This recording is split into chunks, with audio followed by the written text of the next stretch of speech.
Les ancrages, ça sert à vous préparer. Imaginez un étudiant. Il a une épreuve qui l'attend. Et au moment de cette épreuve, eh bien, il va se poser la question, est-ce qu'il est en pleine possession de ses moyens et il réussit son épreuve, ou est-ce qu'il n'est pas en pleine possession de ses moyens et il ne réussit pas son épreuve. Donc ça vaut le coup de savoir qu'est-ce qui va permettre d'être en pleine possession de ses moyens à ce moment-là. Donc tout ça c'est la préparation. Comment faire en sorte qu'au moment précis où il y sera, eh bien, il disposera de tout ce dont il a besoin. Quand j'ai fait plusieurs études, quand j'ai repris des études dans un champ complètement nouveau pour moi, qui était celui de la psychologie, je n'allais pas en cours parce que je n'avais pas le temps, parce que je travaillais à plein temps.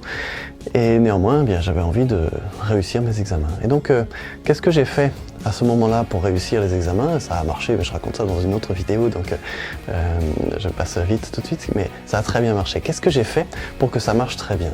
Eh bien, je me suis préparé avec les ancrages. Comment je me suis préparé?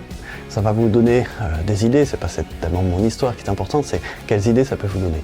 Eh bien, typiquement sur les examens, les personnes arrivent avec du stress. C'est une forme de préparation, si on veut, mais ce n'est pas la préparation qu'on voudrait.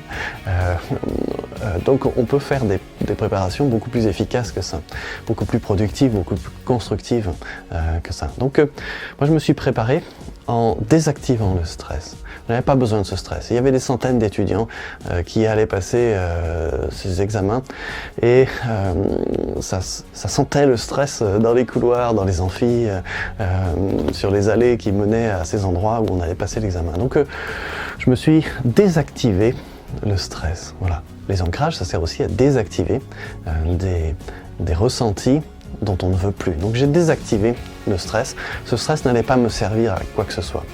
À la place, j'ai installé un autre ressenti qui est celui de concentration. Pour l'installer, eh bien, j'ai pris un déclencheur. Ce déclencheur, c'était quelque chose dont je savais que ça serait là à mon examen et même à chaque épreuve des examens écrits. C'était un stylo. J'avais un stylo particulier. Je pouvais très facilement le prendre, je pouvais très facilement le voir, je pouvais très facilement le visualiser même dans des exercices de PNL. Et c'est ce stylo-là qui avait une couleur particulière, une forme particulière, une texture particulière. C'est ce stylo-là que j'ai utilisé comme déclencheur. Ce qui fait que quand je me suis retrouvé à ouvrir ma trousse, là, sur la table d'examen, eh bien, j'avais ce stylo sur lequel j'avais déclenché le déclenchement donc naturel, automatique, d'un ressenti de concentration. Et j'ai installé comme ça plusieurs ressentis, mais la concentration en particulier, et puis il y avait quelque chose de la détente, et puis d'autres ingrédients, y compris des ancrages qui ne sont pas des ancrages de ressenti, mais qui sont des ancrages de contenu. Pour pouvoir retrouver très vite les contenus liés à une matière, très vite que votre mémoire vous donne les informations qui sont liées à cette matière et non pas plein d'autres informations, parce qu'en mémoire vous avez des milliards de choses. Donc vous n'avez pas besoin de ces milliards de choses au moment d'un examen, bien au contraire, vous voulez que parmi les milliards de choses auxquelles votre mémoire pourra accéder, il y ait une très grande sélection vers ce qui est pertinent pour cet examen. Voilà. Donc ça, c'est de la préparation. La préparation, ça peut être pour passer un permis, ça peut être pour préparer une réunion que vous allez animer au milieu d'une équipe, ça peut être préparer une conférence. De quelles ressources vous avez besoin pour animer cette réunion, pour animer une super conférence? Voilà. Qu'est-ce qui va faire que dès les premiers instants, ça va bien se passer? Qu'est-ce qui va faire que les personnes vont percevoir que vous êtes vraiment dedans, que ça vous plaît? Comment vous allez transmettre qu'il y a quelque chose d'important, quelque chose de passionnant?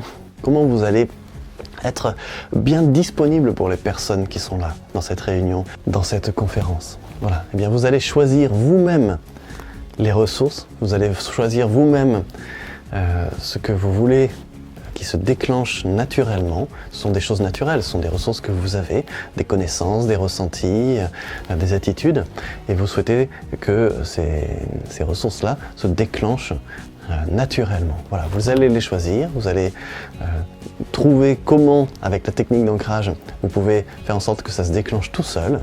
voilà, tout seul, donc c'est d'autant plus facile, d'autant plus efficace, et vous n'avez plus qu'à profiter de ces moments et les transformer plutôt que tout simplement de les vivre comme ça vient. Vous allez les transformer pour que ce soit des moments avec une grande densité, des moments dans lesquels il y a plein de ressources, donc des moments que vous allez modeler en fonction de ce que vous voulez vivre, de ce que vous voulez atteindre dans ces moments. Vous allez les modeler avec ces ressentis, avec ce qui vous vient, avec ces attitudes naturelles. C'est comme ça que vous allez réussir et c'est comme ça que vous allez passionner, c'est comme ça que vous allez obtenir des résultats, etc. Voilà. Ça pourrait être dans d'autres contextes. Je forme des personnes qui sont des professionnels de santé, par exemple des sages-femmes préparent des personnes à l'accouchement. C'est super. Vous pouvez utiliser ça en randonnée en montagne, pour préparer votre randonnée en montagne, pour avoir le bon niveau d'énergie, la bonne pêche, pour être pleinement présente ou présent aux éléments qui sont là, à ce qui est observable, la faune, la flore, mais aussi le chemin, la topologie, toutes les situations.